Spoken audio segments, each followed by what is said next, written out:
Hello, my friends. Master Sommelier Peter Neptune here. Another episode of my YouTube channel. Again, thank you all for your comments. Thank you for watching. Thanks for your very positivity. And I got a request from a couple people to discuss and look at dessert wines. One of my favorite categories of wine and not super well known, I think, among the wine drinking public. There are some darn fine dessert wines out there, and I have three of them right here, ladies and gentlemen. So I'm going to talk about each of these, and I'll talk about how they were made and give you a little insight as to how dessert wines are made. I bought these wines from my friends at High Time Wine Cellars in Costa Mesa. Shout out to High Time. And let's take a look. First, we have a Santo. This is the San Felice. This is Santo di Chianti Classico. So it's grapes grown and picked in Chianti Classico. This is their Bercaro line. We have a 2020. This is a 2014. Look at the color. We have a 2020 Chateau Guiraud. This is a Premier Grand Cru Classé in 1855. This is a Sauternes. And then this is one of the great dessert wines of the world that many of you may have ever heard of. This is Vin de Constance from Klein Constantia in Constantia, South Africa. This is a 2019. This wine has been made since 1685.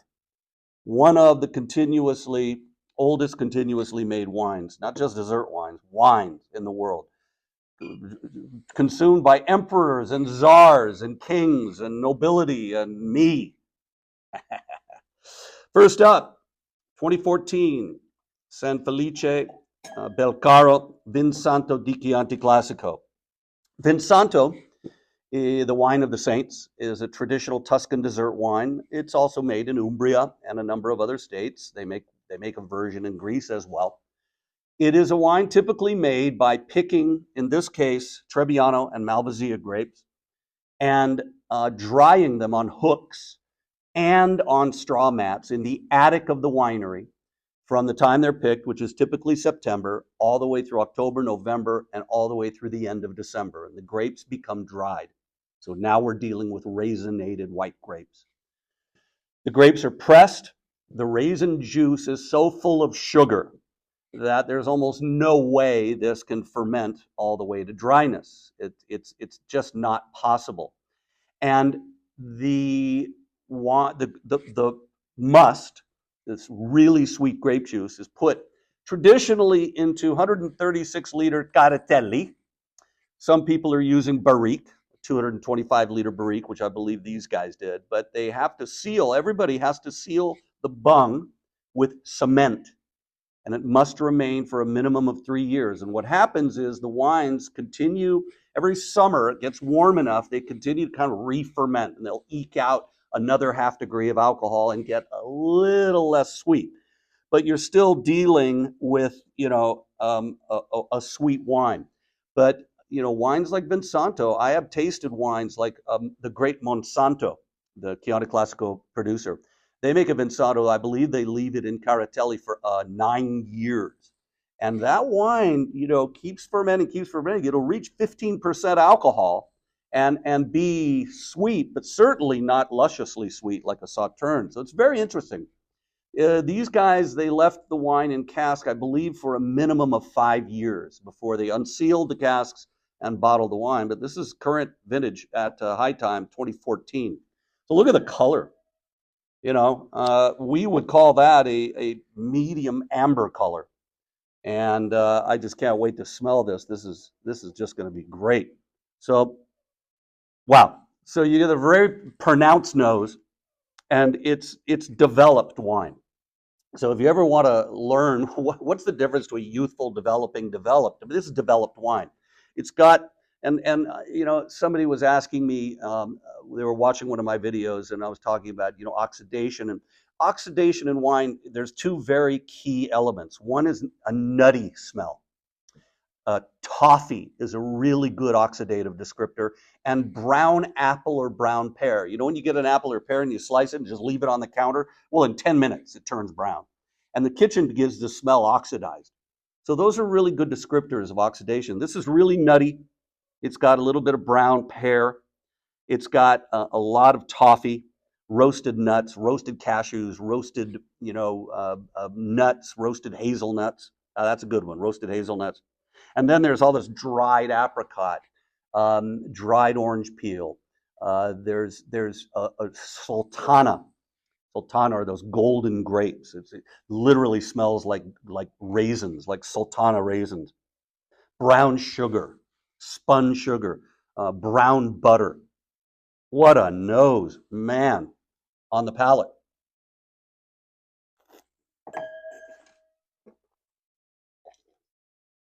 So that's sweet. This is 80 grams per liter of sugar. Um, and it is got good medium plus acidity. Not really a tannin. There's a little phenolic bitterness here, a little bit of bitter almond on the palate. And the alcohol is high. It's 14.5 or 15% alcohol. And the wine has a medium plus body and a very long finish. Absolutely delicious. The tradition in Tuscany with a wine like this is to get those little almond biscotti and dip them and eat them and take a sip and repeat. Dip, eat, repeat. And that's a great idea. This is delicious wine. It's outstanding wine. This is just a beautiful, beautiful dessert wine with age on it. It's got that aged feel to it. Dried fruit, dried orange, dried apricot. It's got orange marmalade and all this kind of nuttiness and toffee and butterscotch. And it's very, very complex, earthy, really, really beautiful wine. Outstanding wine. Up next, Chateau Guiraud, 2020 Sauternes. Guiraud was one of the classified growths in the 1855 classification of the Medoc and Sauternes. They're a great producer. I might add, one of the newest things that Sauternes producers are doing is making dry wine. Chateau Yquem, the greatest of them all, has made for a good amount of time now a dry wine called Y de Yquem. And a number of other producers have followed suit, usually featuring Semillon as the grape variety. I love Semillon. I love Semillon. In fact, I got to do a tasting of high quality Semillons. Guiraud makes one. Guiraud makes one. It's called G de Guiraud. It's a dry white wine made from Semillon. Chateau, a number of other producers do it as well. There's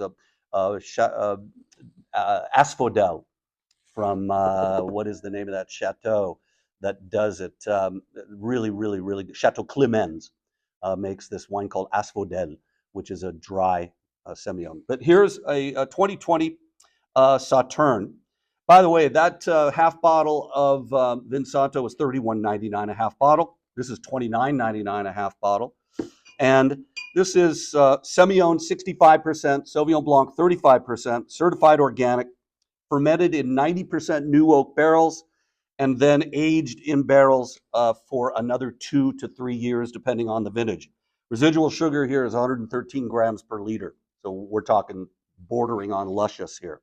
And get this, I mean, you might not know what yields. I can explain a little bit, but they go through here. Now, this is made from botrytized grapes, noble rot or Botrytis cinerea.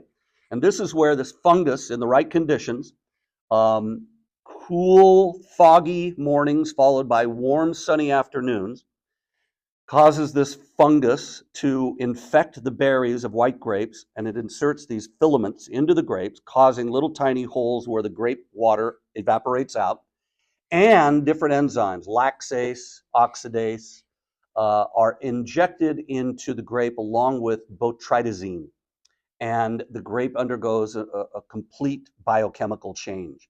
The color turns darker, the grapes develop botrytazine, which, by the way, is an antiseptic. Roman soldiers used to make a paste out of this stuff and rub it on their wounds, like we use, ointment, like we use, what is the name of that stuff? Neosporin. Trippy, right? And that paste is how they make Tokai Azu. I'll do another episode later on that. And these wines, these botrytis wines, nobly rotten wines, were consumed by the kings and czars, and they were medicine. And I always like to think of it as medicine. So this wine, the yields, they go through, they pick through the grapes because the grapes raisinate at different points.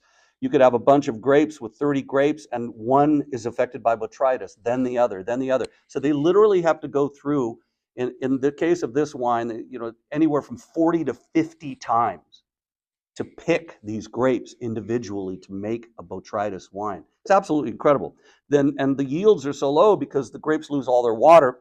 Yields are 8.32 hectoliters per hectare, which is a half ton an acre. Think about that. All of you folks that are making wine up in North Coast for, at 8 tons an acre, half ton an acre, you're out of business in 1 year. So, wow, this is a very bright medium lemon color. And on the nose, you get a pronounced nose. And right off the bat, so botrytis wines, it smells slightly medicinal. That's the difference between a dried grape wine and a botrytis wine. This smells like sultana, and this smells a little like Bactine. Believe it or not, there's a medicinal and a mushroomy character to botrytis wine. So you get this mushroom, button mushroom, a beautiful lemon chiffon, lemon meringue, peach cobbler, upside down cake, sponge cake, a little bit of whipped cream. We get vanilla toast, a butterscotch. It's just a fantastic nose. It's a botrytis nose, and it's so inviting and so beautiful. And it's just got all this vanilla and pound cake goodness going on. So I'd call this developing on the palate.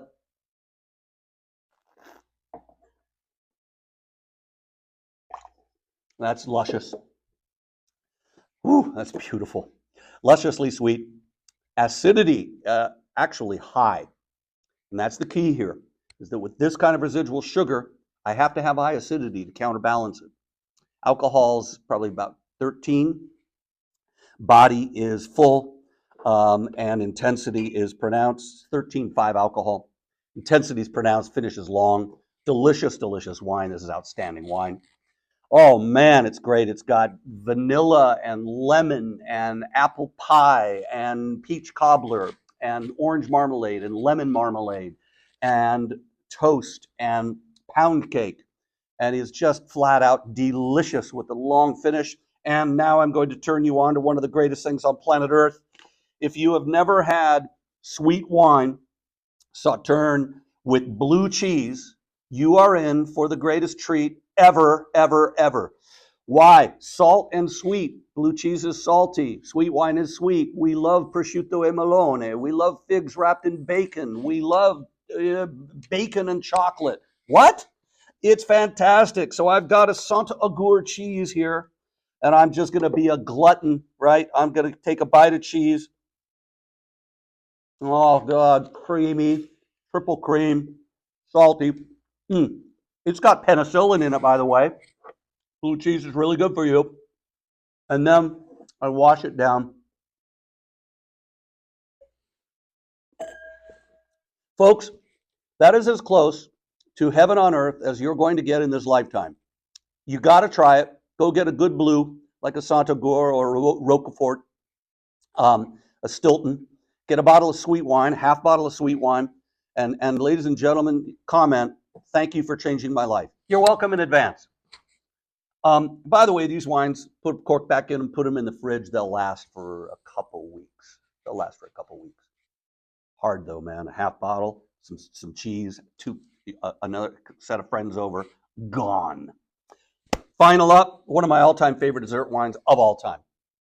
Klein Constantia Vin de Constance. You might have never heard of this wine. High Time has, I think, 7 bottles left. I had to buy a couple extra other than this one because I was like, this is one of the great dessert wines. This is Muscat de Frontignan. And it is grown in the Constantia area of South Africa. In this case, they let the grapes dry on the vine. And so this is another interesting way. Here we had grapes hanging, on hooks and on straw mats. Here, the grapes are affected by botrytis, and they're picked individually berry by berry. Here, these guys did 26 different passes through the vineyard, ranging from grapes that have high acidity to grapes that have become raisins. They then put it all together, they ferment them separately, then put them all together and age them in 500-liter Hungarian and French oak barrels for 18 months, followed by another 18 months in large oak foudre, large oak ovals. The idea is to get this combo of good, bright acidity and dried fruit character with very high residual sugar. This is 166 grams per liter of residual sugar. So this should be luscious as well. But I love it that we got 3 completely different ways of making sweet wine. So this is a really, really deep lemon color. And it's just got a vibrant, just really beautiful, deep lemon happening. Oh, God. This is heaven. On the nose, pronounced. Just pretty youthful, just showing a little bit of development, but Muscat smells like fruit cocktail. When I was a kid, my mom would make a G.I. Joe lunchbox, and she'd put Del Monte fruit cocktail in there. And of course, I'd always trade it for a ho-ho or a Twinkie or something. But this smells like fruit cocktail. I mean, this is the yellow cherry and the pineapple and the apricot and pear and fruit cocktail just going crazy with super pronounced intensity. Sultana, yellow raisins. God, it's just killer. Muscat is also very floral. There's orange blossom and there's a musky aroma over the top that's just really transfixing. Oh, it's just terrific. There's a little bit of pepper, a little bit of spice. It's just a fantastic nose, and it's got this really beautiful, musky, spicy aroma. It smells like perfume, like being in 9th grade, and a little bit of patchouli oil on the hippie gals over in the quad, Let's taste.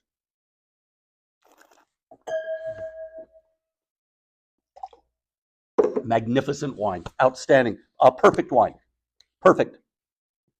This is $59.99 for a 500 ml bottle at High Time. This is lusciously sweet, bright acidity, high acidity. Alcohol is 13.89, bordering on high. Body is full, intensity is pronounced. This is just a pleasure. I'm just absolutely almost speechless. All those fruit cocktails, yellow cherry, pineapple, apricot, pear, orange blossom, spicy things going on, floral, just deliciously, long and incredibly intense. And I'm going to have a bite of Santo cheese. Oh, God, I love Santo cheese. And I'm going to sip this. The combination, ladies and gentlemen, is so sublime, I can't tell you. Thank you. Thank me in advance. Check it out. $59.99, worth every penny. This is outstanding. This is perfect wine. One of the great dessert wines of the world, for sure. Hopefully I turned you onto it. See if you can procure a bottle. Well, thank you for suggesting dessert wine. That made my day today. This was really fun. Don't be afraid of dessert wine. I really recommend them with blue cheese. And again, thanks for watching. Subscribe, tell your friends, tell your family. As always, Master Sommelier Peter Neptune bidding you farewell till next time.